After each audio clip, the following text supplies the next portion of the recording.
Now, the first question obviously is for you, Christopher. Since Mr. McGrath has just finished, I would put the question to you, which is, if God does not exist, on what basis can anyone say this action is right or this action is wrong? So whoever asked that only just came into the room, right? I mean, I can't believe that I didn't say what I thought about it.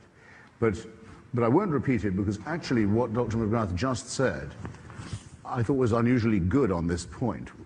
You'll recall what he said on the Dostoevskian matter. If God exists, we have to do what he says. If he doesn't, we can do what we like. Now, just apply this for a second in practice and in theory.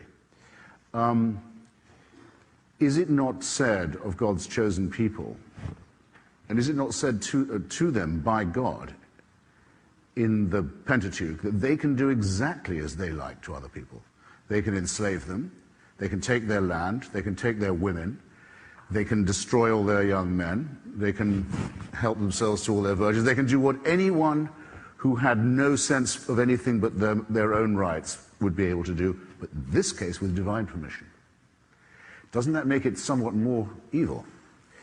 In Iran, where I've been to all three axes of evil countries, by the way, I think I'm the only writer who can say that.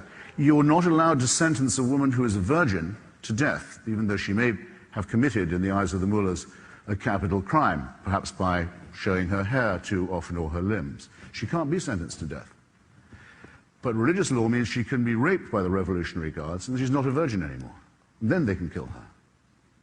Do what thou wilt shall be the whole of the law used to be considered the motto of Satanism, as I recall.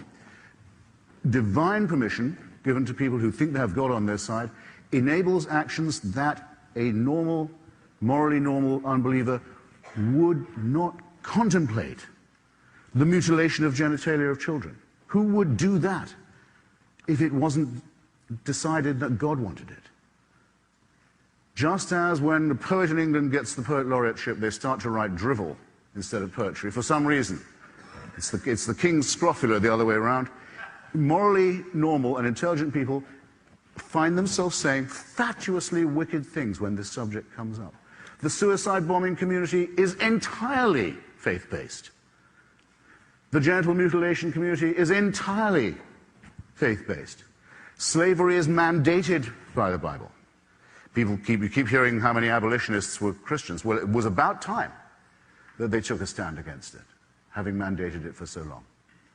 So it's not even a tautology, I think, to say that there's a relationship between the human impulse to do evil, to be selfish, to be self-centered, to be greedy, and a contrast between that and faith, because given only faith, mountains can be moved, and millions of people who would never normally acquiesce in evil are brought to it straight away and with ease, and with self-righteousness. There, that's my answer to that. And the questioner did not answer my challenge.